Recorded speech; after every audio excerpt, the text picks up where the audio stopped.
Americans are becoming less concerned about the war in Ukraine as new research indicates the share of US adults concerned about Russia defeating Ukraine is down 17%. Joining us now is political analyst and the professor at Curtin University, Joe Siracusa. Joe, so what's that come down to? Good morning. Good morning, Pete. Well, Americans, I think 26% of Americans, according to Pew Research survey, are unconcerned if Russia is triumphant in Ukraine. So they're starting to back down. It's 16, 17% drop in the last several months. So, the public is less concerned about bankrolling Ukraine than the President of the United States.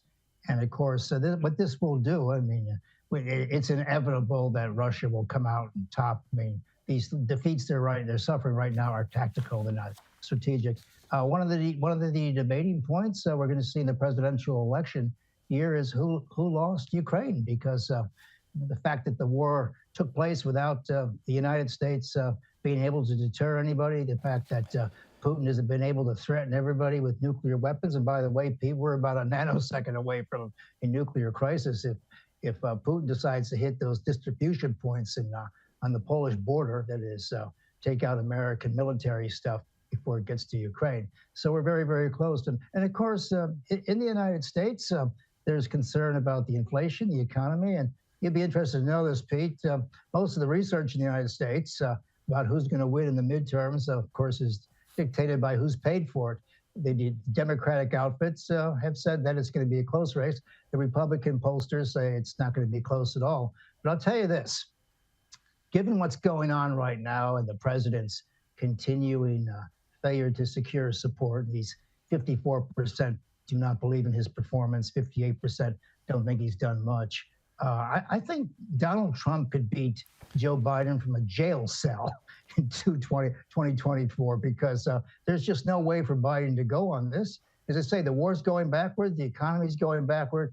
And what really disturbed me was a report I heard last night on Reuters that something like 34% of Americans are now suffering food security, which means they can't get enough food. 9 million children are not getting enough food each day, and 1 in 5 households is trying to figure out where the next meal is coming from. So you can see where that report, that support for Ukraine is backing up a little. Well, I mean, people, and this always happens, doesn't it, Joe? People get fatigue when it comes to war, particularly as you quite rightly point out, there are cost pressures at home. Oh, yeah.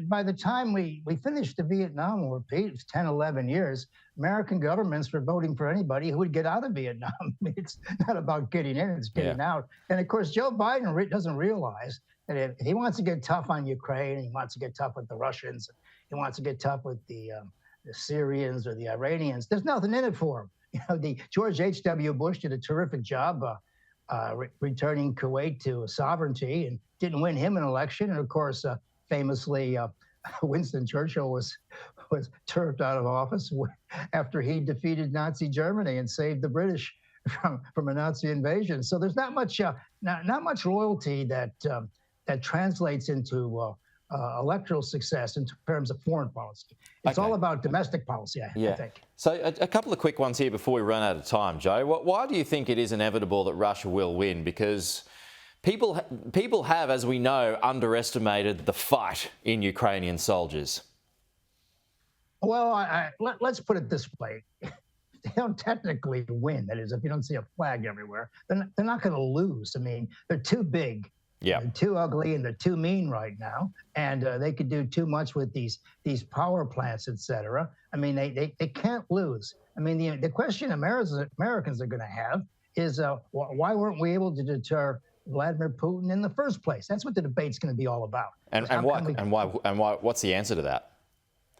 Well, the answer is because he's a nuclear power, and that he wanted to talk about advanced weapon systems on his border. He wanted to talk about neutrality, and because we would not pay attention to him, he then went crazy and started sending troops in and saying all kinds of things. I got a kick, Pete, out of his speech in Red Square the other day. He was talking about Satanism in America and about the failure of Christian governments. I mean, he sounded like a 9th century European king talking about the heathens across the river. I mean, he's reverted back to his historical playbook.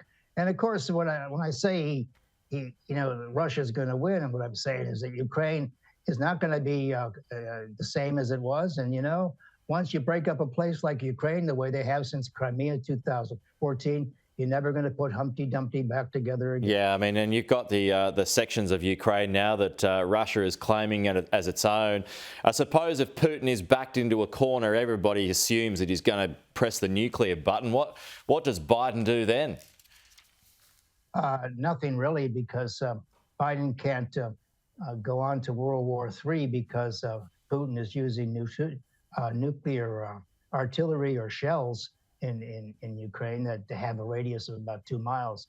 He can't go that far, but he could create a greater problem if Putin or some of his troops and the theater commanders there have control. If they attack a distribution point in a NATO country, and then we might be called into it. Now, I think the chances of war between Putin and Biden are about 10% if given their own ability to do so. I think the chances of an accidental war right now are about 90% because there are no guardrails anywhere, and theater commanders can do what they want. And Pete, an artillery shell, there are over 2,000 of these small nuclear weapons, can be used at any time because that is why they were designed.